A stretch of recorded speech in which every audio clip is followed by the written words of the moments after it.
Well, what's up, friends? Welcome back to the podcast. Okay, so today I'm actually trying something new. I am video recording this podcast, so it's going to be short and sweet, but I thought, hey, you know what? We're trying to play with YouTube, get more of my coaching videos and those things on YouTube. So I thought, what the hey? Why don't I just record a podcast live on video? We'll see how it goes, and then we're going to put the audio, obviously, on the podcast app where most people listen to the podcast. So I know most of you guys listen to it on iTunes, the podcast app, or Spotify, that sort of thing. So thank you for being a faithful listener. I just want to thank you if you've been here since day one, or if you just jumped in and are just listening. Just thank you for being a part of our community. Thank you for being a part of the podcast. I call it our podcast because truly, you guys, this podcast is listener driven. If you guys weren't listening, I wouldn't be talking. Trust me, I got too much junk inside to do this for myself. I love our community. I love our people. I love the groups that we're forming. I love doing this with you. So if you're new around here, I'm so grateful. You can check out more about me at my website, www.danisumner.com, DANISUMNER.com. I always spell it out to make it more accessible. Just wanted to be sensitive there. The link will always be in the show notes as well. So anyways, let's jump into today's content. I'm really excited to talk about this with you. So I actually just got off a coaching call and decided to talk about this subject. It's going to be short. It's not an exhaustive list by any means, but I want to talk about when our life is sideswiped, right? So if you have something going on, which by the way, we all have our stuff, everybody has their stuff, right? And we all know that some seasons are harder than others.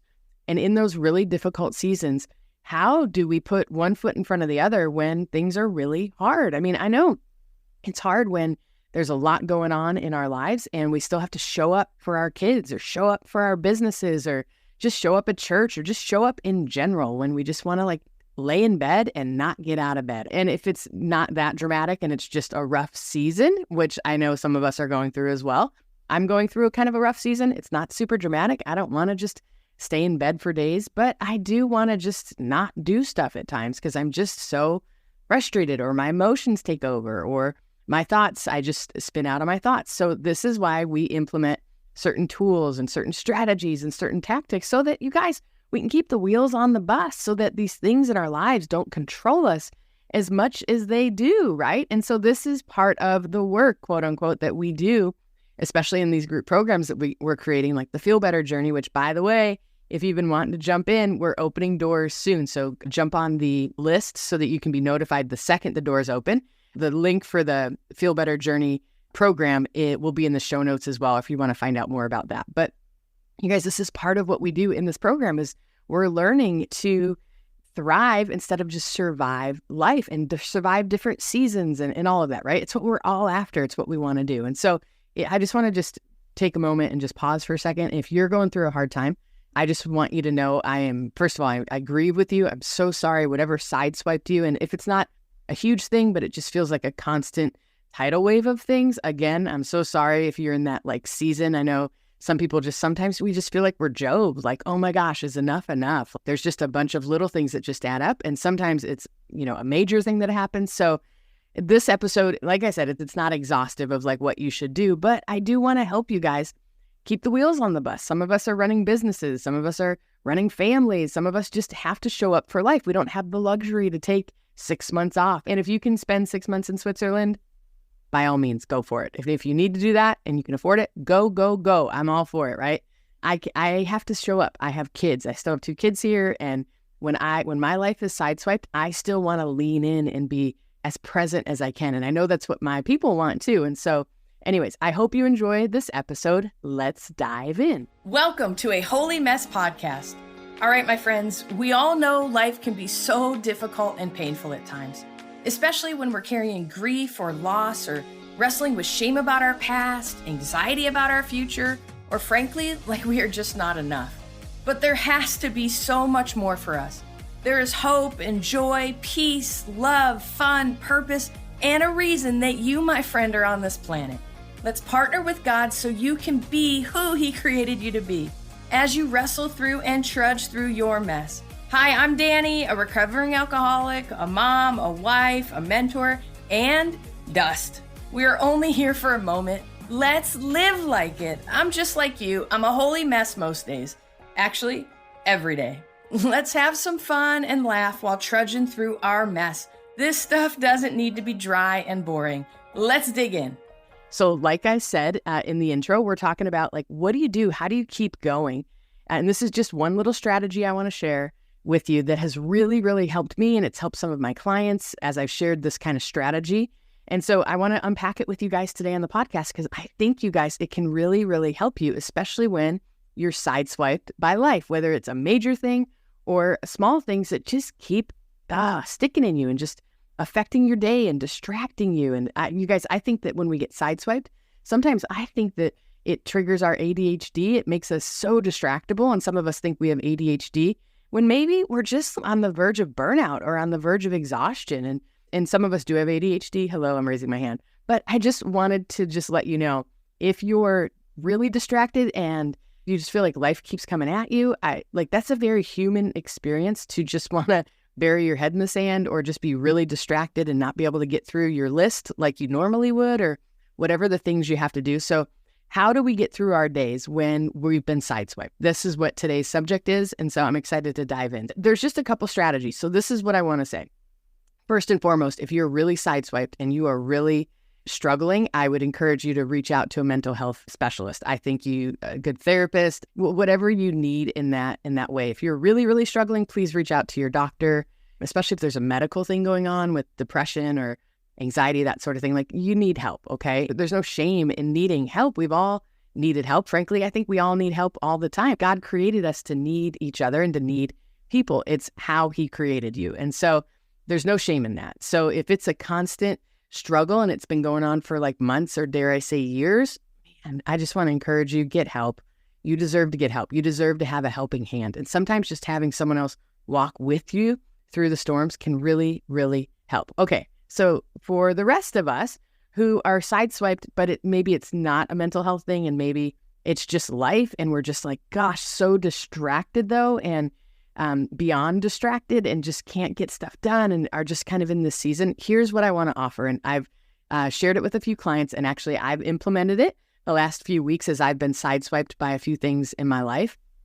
I'm great. My family's great. It's not really my story to tell, but life affects us, right? And I'm a deeply feeling person. So if you're a deeply feeling person, hello, you're going to be affected. And we're not robots, you guys. We're definitely not spiritual robots. And so anyone who says like, oh, it's just the devil attacking you. And yeah, there's spiritual warfare and all of that. But some of it is, you guys, we're just deeply feeling people. And so we have to give ourselves time to process and time to move through it and take care of our souls. And I've talked about it a ton of times on the podcast. I talk about it in my group coaching program. I'm a spiritual director at heart, right? I'm a life transformation coach, but my jam is spiritual growth, spiritual direction, spiritual healing, all of that, right? That's been my heart. So I was ordained almost, oh my gosh, actually a little over a decade ago, which blows my mind. Super grateful for all of that. But here's the thing.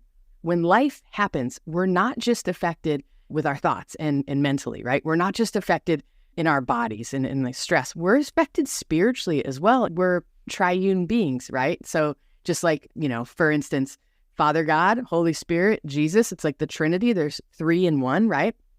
We are many trinities, and we're not God by any means, but we have physical bodies, we have mental, our thoughts and our mind, and then we have our spirits, and they're all the same person, same thing, but they're separate, right? And we have to learn to integrate them and to take care of each of those things, but they all affect one another, right? So when I'm struggling spiritually, trust me, I'm stressed. I got pain in my neck, I've got a headache, got a migraine, my thoughts, my mind, all of that. It affects my stomach. I get anxious. Our parts of us affect us, okay? And as we take care of ourselves and as we figure out what tools, what strategies work to help us thrive and help us to ultimately grow closer to Jesus and ultimately continue to be and grow into the human being that we were created to be and that we want to be and all of that. And so here's what I want to offer. If you've been sideswiped or when you're sideswiped, I want to give you permission to deal with your feelings. So listen, we're not taught very well, especially, I hate to say it, but in Christianity, to feel our feelings. We are taught that feelings are bad. Well, let me say, some feelings are okay, like joy, peace, love, like those are good feelings. Have all of those, be addicted to those, right? That's what, some people lead us to believe. And that anything when we're struggling, if we're mad or we're angry or we're sad or we're hurt, like those are negative feelings. Now, here's what I want to offer you. All feelings are legitimate, okay? And now listen, there's a difference between acknowledging and feeling our feelings and getting through those feelings and learning from what they're here to share and teach us. And there's a difference between that and then letting them run our life, okay? So we have to be very, very careful, especially us feely people, not to be, run over by our feelings or not to be so reactive by our feelings. It's really good to have kind of a pause and to learn to, yes, listen, acknowledge, and learn from our feelings, but not necessarily be reactive and driven by them. So it's like a whole dance. And if you're a feely person and you're kind of run by your emotions, if you want to jump into the feel better journey that's opening up, this is one of the things that we deal with. Like, how do we ride the waves of our feelings? How do we learn from the emotions and the feelings that we're dealing with or that come our way and not be so controlled by them? Because here's the thing, what we resist persists. Like, that's a recovery quote. I don't know who said it. They're brilliant, way more brilliant than I am. But what we resist persists. And what that means is when we say like, oh, I shouldn't feel angry about this. I shouldn't. We resist it,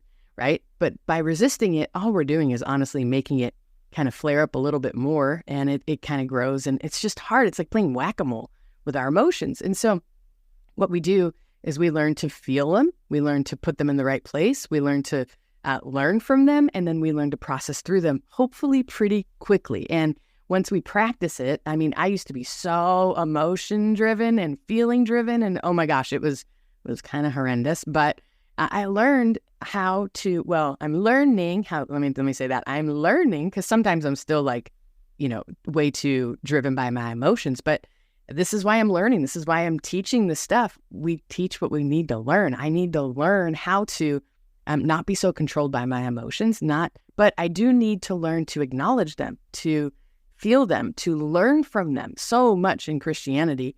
And I'm not poo-pooing on Christianity. I'm a total Christian. You guys know this. I love the church. I'm a part of the church, all the things. But some people in Christianity have taught us that some feelings are bad and we should avoid them at all cost. Well, hello, how? When you're triggered or when you're hurt, how do you avoid anger? Anger is very healthy at times. Jesus was angry, right? And by the way, anger is also a part of grief. If you're grieving, man, anger is a part of the healthy healing process as you grieve so that you can move through it. And so we need not avoid some of these feelings, but we need to learn how to manage them so that they don't manage us, right? Like, how do we do that? So this is what I want to offer you. Give yourself time to deal with the stuff. And here's what I want to say. Give yourself a set amount of time each day. So I've actually been doing this the last several weeks, and honestly, it's been working most of the time. Some of the times it's not, and I get run over by emotions or feelings about an intense situation going on in my life right now.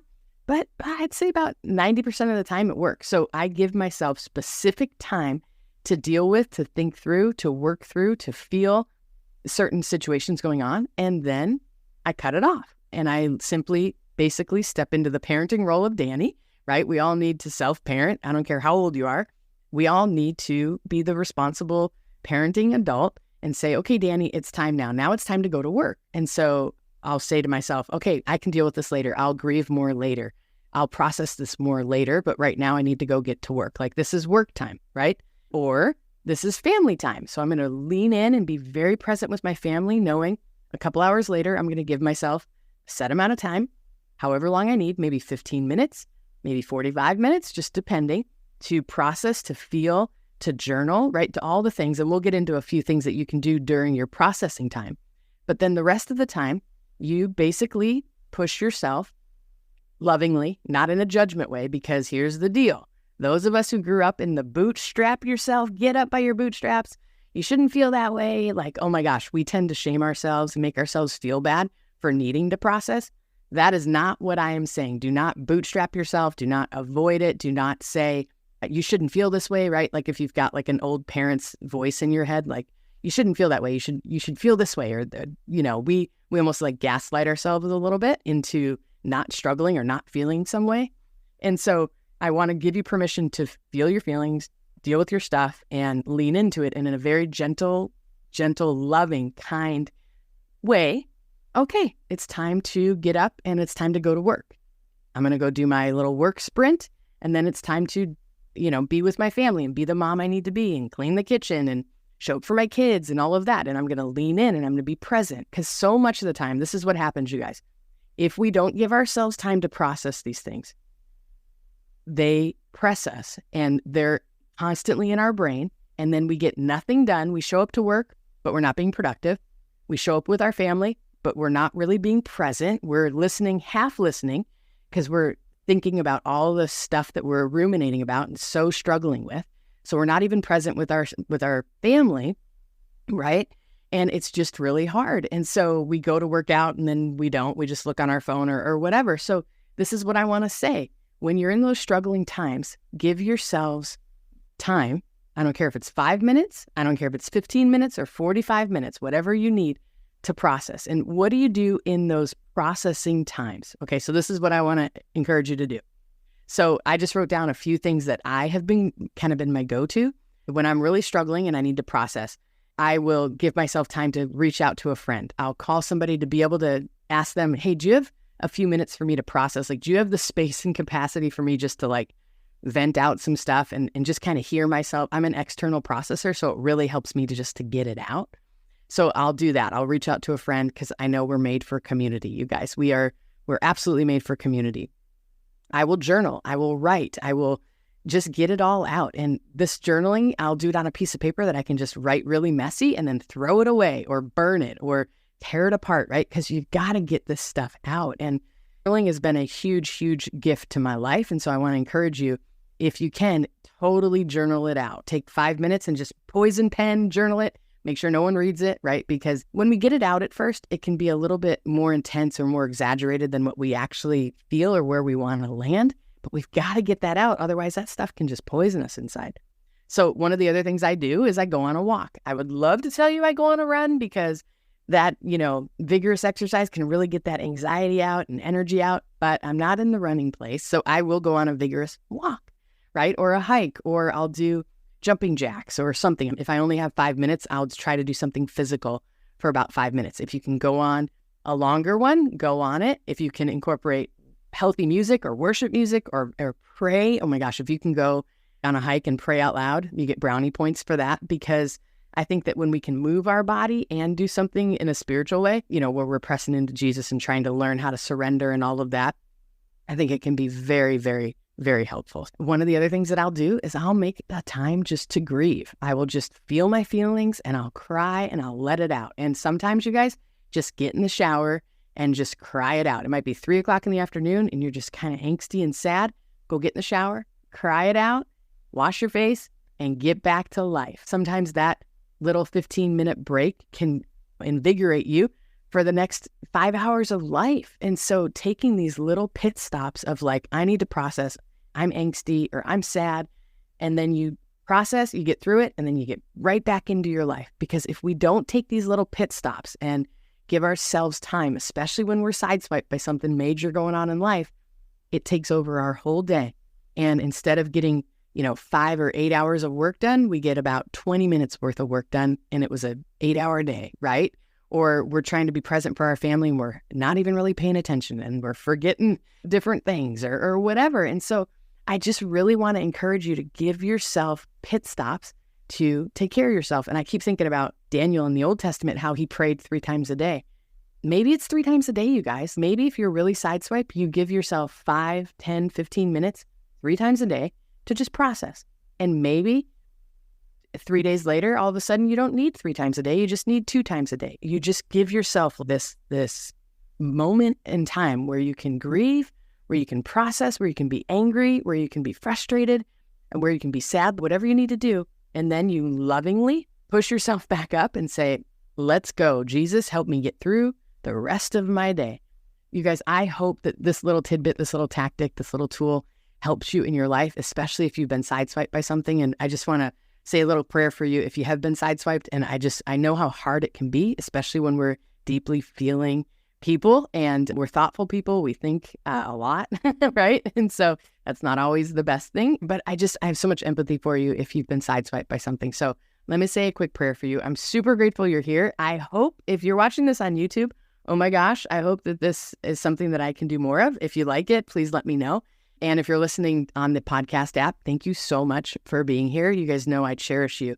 If you want to join my email community, the link will be in the show notes. I send emails with some encouragement, podcast updates, all that sort of thing. And also, you'll be one of the first to know when doors open for the Feel Better journey. We're just wrapping up the last round, and it's been an incredible time. If you're wanting to grow in tools and strategies and ways to just find some healing and some more grace for yourself, especially if you're holding anything against you from the past, if your past is haunting you, that sort of thing, we really dive into some spiritual practices and just process this journey of healing. I so believe in the power of prayer and so believe in the power of Jesus, but I know that sometimes it's a process, you guys. And so I just want to just speak life into you and just tell you, if you're on that process, man, welcome to the club. I'm on that process too. I'm on that journey, and I'd love to journey with you. If you have been reading all the books, going to the seminars, doing therapy, and you just want to grow more and recover from your life, I would love to journey with you. Check out the show notes, and you can find out more about the Feel Better Journey, my group program that's launching soon. So let me say a quick prayer for you, and thanks for being here today. This was fun. I hope that you guys like the YouTube version. So, all right, Lord, thank you for my friend. Thank you for who you are, God. Thank you for what you're doing in my friend's life.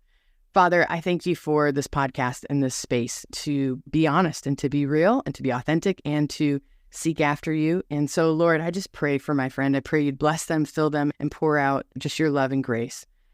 Lord, life can be so difficult, and I know you know that. And so would you just bless my friends today in Jesus' name? Amen. All right. God bless you. So grateful you're here. And I will be in touch in a few days. We'll talk in a few days. All right. Love you guys. Hello, my friend. If this episode blessed you, made you laugh, or triggered you, hey, that's growth. Please do me a favor and share this with a friend. And if you feel led, please leave a written review for the show. That really helps us out. Don't forget you are in good company if you're feeling more broken than you'd like to admit. And you are more loved than you can ever imagine. Have a great week. See you next time.